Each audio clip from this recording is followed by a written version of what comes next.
प्रिय विद्यार्थियों, मैं आज आपके सामने मुगल कालीन चित्रकला पर चर्चा करूंगा। मुगल कालीन चित्रकला का उदय कब हुआ, मुगल कालीन चित्रकला में प्रसिद्ध चित्रकार कौन कौन से हुए, किन किन विषयों पे चित्रकारी हुई और जो मुगल कालीन चित्रकला का उदय है वो कब हुआ और अंत कैसे हुआ, कौन कौन से सम्राट में चित्रकला विकसित हुई, इन सब पे मैं चर्चा करूंगा। तो सबसे पहले मैं बात करूंगा बाबर की, क्योंकि मुगल सम्राट प्रथम शासक था वो बाबर था। आप सभी को पता है बाबर भारत कब आया। 1526 में पानीपत की प्रथम लड़ाई बाबर ने लड़ी और पानीपत की प्रथम लड़ाई में विजय प्राप्त करने के बाद इन्होंने दिल्ली की राजगद्दी संभाली। बाबर एक अच्छा लेखक भी था, कवि भी था। उसने स्वयं अपनी आत्मकथा तुजुक ए बाबरी, तुजुक ए बाबरी, उसमें पूरा वर्णन दिया हुआ है। इसका दूसरा नाम है बाबरनामा। इसमें पूरा वर्णन दिया हुआ है। इसमें भी दो प्रसिद्ध ईरानी चित्रकारों का भी वर्णन है। एक का नाम है बिहजाद, दूसरा है शाह मुजफ्फर। जो बाबर द्वारा लिखी गई आत्मकथा तुजुक ए बाबरी में दो प्रसिद्ध ईरानी चित्रकारों का वर्णन है। एक का तो नाम है बिहजाद, दूसरा था शाह मुजफ्फर। बिहजाद को पूर्व का राफेल नाम से भी जानते हैं। बिहजाद नामक जो चित्रकार का वर्णन है, इसमें उसकी चित्रकला के प्रति रुचि और विषय के प्रति जानकारी दिखाई पड़ती है। बस बाबर के काल का वर्णन इतना ही है। बाबर की लिखी हुई तुजुक ए बाबरी, बाबरनामा जो ग्रंथ था बाबर ने स्वयं लिखा। इसके बाद दो प्रसिद्ध ईरानी चित्रकार था, उनका वर्णन दिया हुआ है और इस ग्रंथ में यह भी दिया हुआ है कि बाबर एक अच्छा लेखक भी था, बाबर एक अच्छा कवि भी था। बाबर की मृत्यु हो गई 1530 में। कब हुई? 1530 में। इसके बाद मैं बात करूंगा दूसरा जो दिल्ली का सम्राट था, हुमायूं। हुमायूं के बारे में आपको बताऊंगा। 1530 में हुमायूं ने राजगद्दी संभाली और 1556 तक राज किया। बाबर के पश्चात हुमायूं सिंहासन पर बैठा। हुमायूं का जीवन वैसे ही संघर्ष में रहा। वह निरंतर सत्ता के लिए संघर्ष करता रहा। 1540 में, लगभग 1540 में कनौज के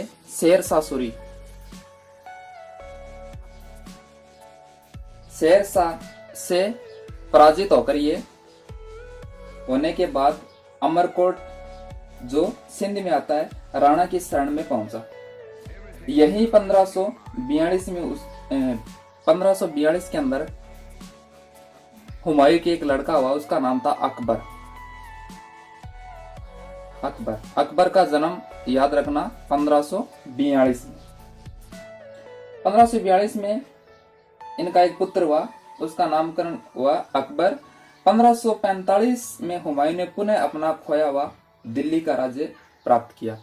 अब बात आती है, जो राज्य 1540 में शेरशाह से टक्कर लेकर इन्होंने जो दिल्ली का राज था वो छीन लिया। उसके बाद 1542 में अकबर का जन्म हुआ।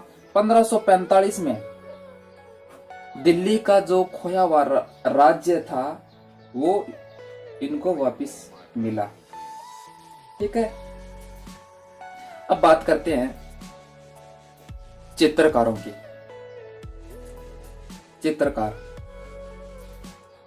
अब हुमायूं के दरबार में जो दरबारी चित्रकार थे वो कौन कौन से थे, किन किन विषयों पे वो चित्रकारी करते थे, मैं आपको बताऊंगा। दो ही चित्रकार थे हुमायूं के दरबार में। एक का नाम था मीर सैयद अली, मीर सैयद अली। 2 नंबर था अब्दुल सहमद सिराजी, सिराजी। दोनों का ही नाम याद रखना, क्योंकि ये दोनों ही ईरानी चित्रकार थे, यानी ईरानी चित्रकार। ठीक है। हुमायूं ने अपने जो बालक था अकबर, उसको चित्रकारी सिखाने के लिए ये दोनों चित्रकारों को यहाँ भारत लेकर आया, और यही दोनों अकबर के काल के दरबारी चित्रकार बने। ठीक है। बस इतना ही याद रखना है आपको। हुमायूं के कार्यकाल में हुमायूं ने राजगद्दी कब संभाली, कब तक संभाली, ठीक है, अकबर का जन्म कब हुआ, और दिल्ली का खोया हुआ जो राज्य था वो 1545 के अंदर वापिस मिला। चित्रकारों की बात करें तो प्रसिद्ध 2 ईरानी चित्रकार थे, जो दरबारी चित्रकार थे, मीर सैयद अली, अब्दुल सहमद सिराजी। अब बात करते हैं अकबर की। अकबर का जो काल था वो ध्यान से सुनना, क्योंकि अकबर के काल में चित्रकला का जो विकास था वो इन दोनों से ज्यादा हुआ, और इसमें हिंदू भी चित्रकार थे, और अनेक धार्मिक ग्रंथों से ईरानी ग्रंथों का चित्रण कार्य है वो सबसे ज्यादा हुआ इसके काल में, और जहांगीर के काल में 1605 तक अकबर ने राज किया। अब बात करते हैं अकबर के जो दरबारी चित्रकार थे वो कौन कौन से थे, किन किन विषयों पे चित्रकारी हुई, ये इंपॉर्टेंट है देखना। अब चित्रकारों की बात करते हैं। आप सभी को पता होगा जो 2 चित्रकार तो ये थे जो हुमायूं लेकर आया अकबर के लिए, 2 तो ये थे ईरानी। इसके बाद जो भारतीय चित्रकार थे उनमें से दशवंत, बसावन,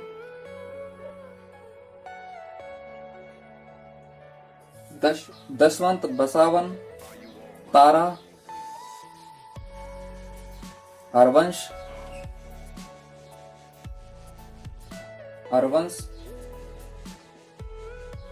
राम, बालमुकुंद,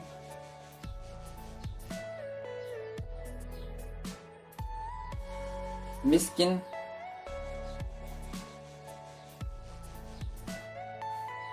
फारूक, ये खेमकरण,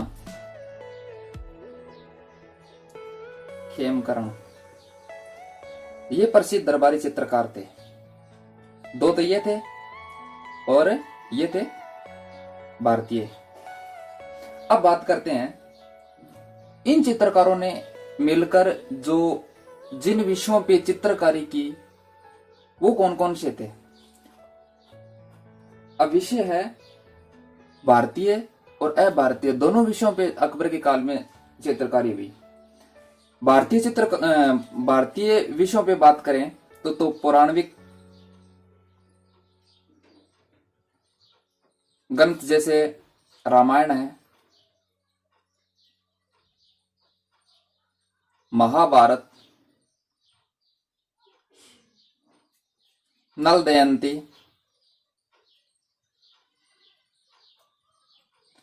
इन सब पे चित्रकारी हुई। अब अभारतीय ग्रंथ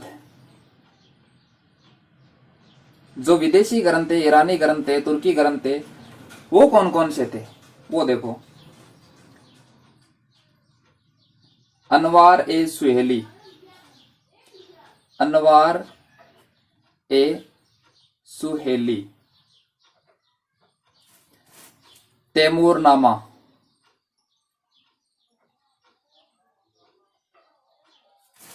बाबरनामा,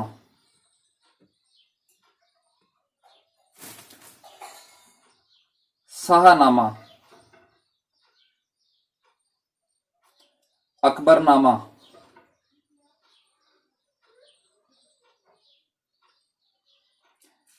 तारीखे अल्फी,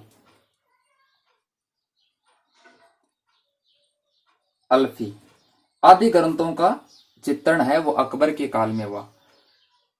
एक महत्वपूर्ण बात यह है, जो हमजानामा ग्रंथ था, हमजानामा ये बहुत ही बड़ा ग्रंथ है। लगभग इसको चित्रित करने में चित्रकारों को 15 वर्ष लगे।